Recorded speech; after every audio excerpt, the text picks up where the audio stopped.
Hello friends, स्वागत है आपका आपके अपने लीगल चैनल सोच पर प्रहार में। दोस्तों, ये वीडियो नए कानूनों को लेकर के है। न्यू लॉ पर मैंने बहुत सारे वीडियोस बनाए हैं, आप देख सकते हैं, और बहुत सारे लोगों ने देखा भी है, उनको जानकारी भी मिली है। लेकिन दोस्तों, इसके साथ साथ बहुत सारे लोग नए लॉ को लेकर के अभी भी कन्फ्यूज हैं, क्योंकि दोस्तों बहुत सारी चीज़ें आप लोग आजकल सोशल मीडिया पर देखते हैं और वो देख करके आपको लगने लगता है रियलिटी है, लेकिन सारी ही चीज़ें सही नहीं होती।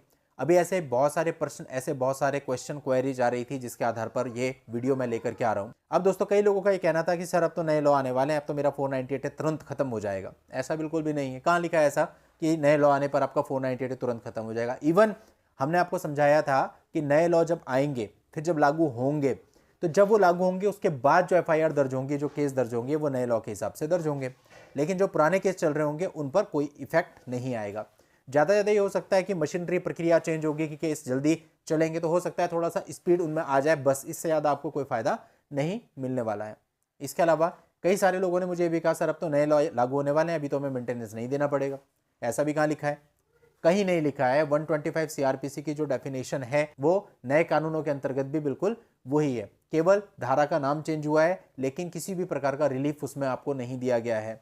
वही सारे प्रोविजंस हैं जो कि पहले थे, यानी नए कानून लागू होने के बाद भी मेंटेनेंस आपको वैसे ही देना पड़ेगा जैसे कि आज देना पड़ रहा है, यानी उसमें किसी भी प्रकार का कोई चेंज नहीं है। तो ये बात अपने दिमाग से बिल्कुल निकालना है कि नए कानून आने के बाद मेंटेनेंस आपको नहीं देना पड़ेगा।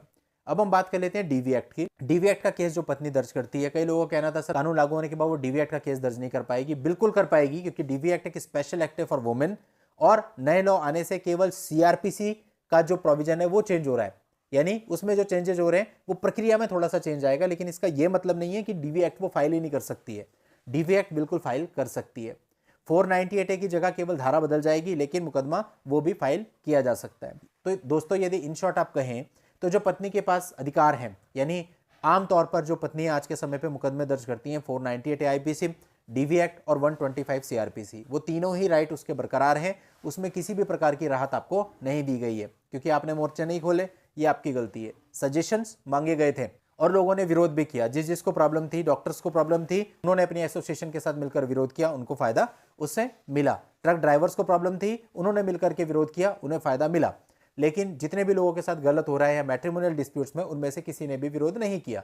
वो हमेशा, मैं ये देखता हूँ, कमेंट्स भी पढ़ता हूँ, बुरा मत मानिएगा, लेकिन ये लिखा रहता है कि आप कुछ करिए, या किसी और को भी आप कहते हैं आप कुछ करिए। कौन कुछ करेगा? जिसको तकलीफ है उसको खुद करना पड़ता है भाई, बाकी किसी को क्या लेना। आपको खुद अपनी तरफ से स्टेप लेने थे। आप लोगों से सजेशन मांगे गए थे, कितने लोगों ने सजेशंस दिए और कितने लोगों ने विरोध किया। अब कहने को तो मेंस राइट के लिए बहुत कुछ है, लेकिन अगर उस समय पे सारे इकट्ठे हो करके विरोध जताते, वो सरकार के कानों तक पड़ता, कुछ ऐसी प्लानिंग बनाते, तो हो सकता था आप लोगों को भी रिलीफ मिलता। लेकिन हर तबके को रिलीफ मिला, आप लोगों को कोई रिलीफ नहीं मिला। इसका सीधा सा मतलब है कि आप लोगों ने एकता नहीं दिखाई, आप लोगों ने उस तरह का विरोध नहीं किया। अगर आप दूसरे के भरोसे बैठेंगे कि कोई आपके लिए करेगा, तो जीवन भर नहीं होने वाला है। जिसको भूख लगती है उसी को खाना कमाना पड़ता है, और तब उसका पेट भरता है। अगर आपको भूख लग रही है तो दूसरा आपके लिए कमा करके खाना नहीं लाएगा, आपको खुद कमाना पड़ेगा, खुद खाना पड़ेगा, तो ही आपका पेट भरेगा। ये छोटी सी बात है, इस बात को जल्दी से समझ लीजिए।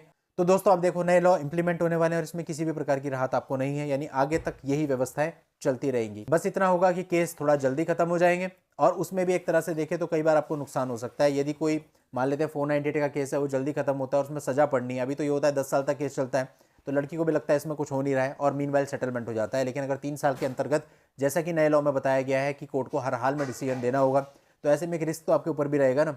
कई बार होता है कि बाय मिस्टेक ही कुछ एविडेंस लड़की के पास होते हैं, जैसे फॉर एग्जांपल आपके खाते में उन्होंने शादी के समय पे कुछ अकाउंट ट्रांसफर किया था, बाद में उसको दहेज बताते हैं, इन्होंने दहेज मांगा था, वो हमने दिया है। तो दोस्तों, ऐसे केस में अगर कुछ साबित हो जाता है और गलती से भी आपके अगेंस्ट कोई डिसीजन हो जाता है, तो जेल भी तो जल्दी होगी। 3 साल में डिसीजन आ गया, तो ऐसे में ये जो नए लॉ हैं, इनसे मतलब आप ये कह सकते हो कि दो धारी तलवार है। इनसे जो फायदे होंगे तो होंगे, लेकिन नुकसान भी आपको ऐसे केसेज में तो हो ही सकते हैं। अब बहुत सारे लोग ये भी कहते हैं कि सर आपकी जो वीडियो होती है ये हतोत्साहित करती है, हमें डिसअपॉइंट करती है। कुछ भी करती हो, मेरा काम है सच बताना।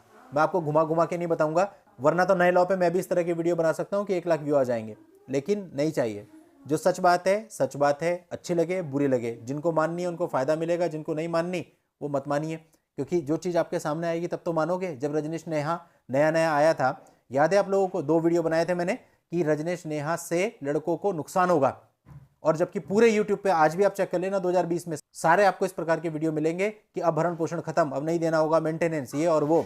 लेकिन दोस्तों जब मैंने वो वीडियो बनाया तो मुझे बहुत सारी आलोचना झेलनी पड़ी थी। ऐसे ऐसे कमेंट आए थे, ये वकील साहब का दिमाग घूम गया, सब कुछ कह रहे हैं, ये कुछ कह रहे हैं। लेकिन आज की स्थिति देख लो क्या है, और अब उठा करके वो 2020 के वीडियो देख लो, पता चल जाएगा आपको कि वो जो कड़वी बात थी वो सच थी। इसीलिए दोस्तों अपने को क्लैरिटी रखनी है तो कड़वी बात बोलनी है, और जो आलोचना मिलनी है आती रहे, हमें फर्क नहीं पड़ता उससे। लेकिन अगर हम गलत बात कहते हैं तो डेफिनेटली हमें उससे फर्क पड़ता है। चलिए दोस्तों आज के इस वीडियो में इतना ही। नेक्स्ट वीडियो में नई जानकारी के साथ मैं आपसे फिर मिलता हूं। तब तक के लिए goodbye and thank you for watching. Take care.